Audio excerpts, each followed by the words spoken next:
भारत माता की। अब हमारे बीच में शहीद आजम भगत सिंह के पड़पोत्र श्री यादवेंद्र जी आए हुए हैं और उनके कानों तक अगर आवाज ऐसी मरी सी आएगी तो अगली बार शायद ये सोनीपत को कभी भी चुने। तो मैं सभी लोगों से कहूंगा, एक बार जितनी ताकत है आप लोगों में उसके साथ आवाज लगाएंगे, भारत माता की। इंकलाब जिंदाबाद, इंकलाब जिंदाबाद। जो शहीद आजम भगत सिंह थे तो शहीद आजम भगत सिंह का सबसे प्रिय नारा था इंकलाब जिंदाबाद। और इंकलाब जिंदाबाद का अर्थ है कि जो ये व्यवस्थाएं हैं ये बदल सकती हैं, बदल देनी चाहिए और बदलाव में कोई नुकसान नहीं होता है। तो इंकलाब का मतलब होता है आमूलचूल परिवर्तन, व्यवस्थाओं के अंदर परिवर्तन।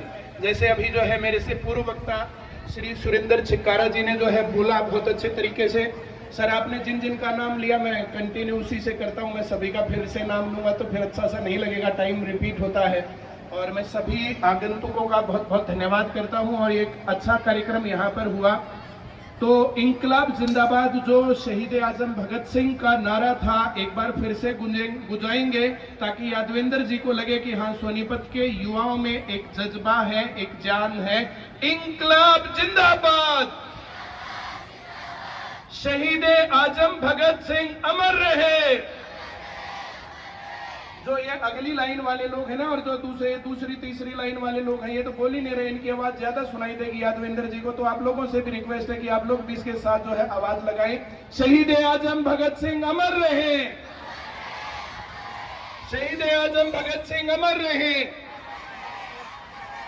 आज देश के युवाओं से शहीद आजम भगत सिंह के साथ साथ जितने भी आजादी की लड़ाई में शहीद हुए युवा थे, जिन्होंने हमारे देश को आजाद करवाने के लिए अपना जीवन न्यौछावर कर दिया, अपनी जो है जो जमीन जायदाद संपत्ति थी वे न्यौछावर कर दी और उन्होंने देश को आजादी दिलवाने के लिए जो कुर्बानियां दी, उन्हीं के दम पर आज हम यहाँ पर खुली हवा में सांस ले रहे हैं। हम अपनी मांगे मांग सकते हैं।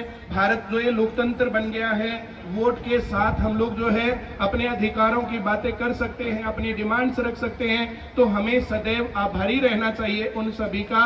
और उन सभी के अंदर शहीद आजम क्यों बोला जाता है भगत सिंह को, कि कुर्बानियां तो बहुत लोगों ने दी थी, इन्होंने कुर्बानियों के साथ साथ एक रास्ता भी दिखाया। और शहीद आजम भगत सिंह ने कहा था कि देश जो भारत देश है, यहाँ पर जो नौजवान हैं उन नौजवानों का बौद्धिक पक्ष कमजोर रहा है, यहाँ के लोगों को पढ़ना चाहिए।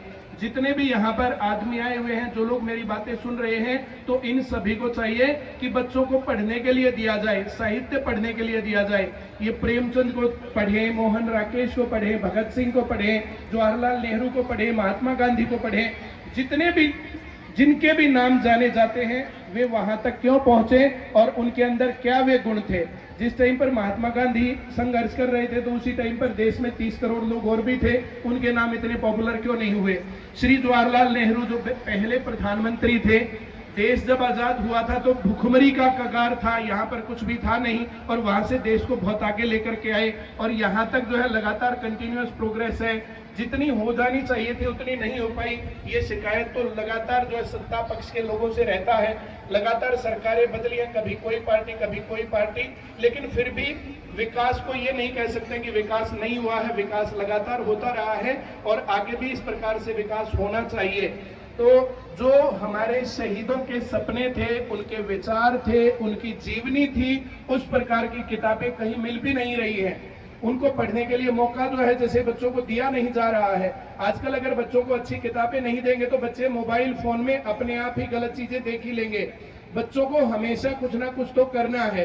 अगर उनको सही चीजें, उनको सही साहित्य, उनको सही मार्गदर्शन दिया जाए तो वे जरूर अच्छा कुछ करके दिखाएंगे। और अगर वैसा कुछ नहीं होगा तो फिर बच्चे गलत रास्ता पकड़ते हैं। सोनीपत की बात अगर हम करें तो धीरे धीरे सोनीपत नशे का गढ़ बन गया है। अगर हम गैंगवारी की बात करें तो सोनीपत में अपराध भी गढ़ बन गया है। और अगर हम अपने बच्चों को सही रास्ता नहीं दे रहे हैं तो फिर ये रास्ता गलत रास्ते पर भटक जाएगा, गलत जगहों पर पहुंच जाएगा। मैं ज्यादा लंबी बात नहीं रखूंगा। बात तो कितनी लंबी की जा सकती है और देश और समाज के हालात पर जो कितनी भी बातें हो सकती हैं। मैं अपनी वाणी को यहीं पर विराम देता हूं। हमारे कुछ जो है कलाकार साथी थे, एमडी भाई मेरे सामने बैठे हैं, बहुत बहुत आभार सर। आप लोग जो है हरियाणवी संस्कृति को बहुत आगे बढ़ा रहे हो। अब से 10 साल पहले हम बात करें तो हरियाणवी बोलने में जो है शर्म आती थी, और आज हरियाणवी बोलने पर फक्र होता है। ये आप भाइयों के, कलाकारों के प्रयासों का परिणाम है। बहुत बहुत आभार सर। और सभी लोग जितने भी इस कार्यक्रम में आए, आईसीएस के स्टूडेंट्स भी बहुत सारे आए, सभी का मैं दिल की गहराइयों से आभार व्यक्त करता हूँ। बहुत बहुत धन्यवाद सभी का। बहुत धन्यवाद महोदय। आपकी प्रेरणा से जरूर छात्रों को के जीवन में परिवर्तन आएगा।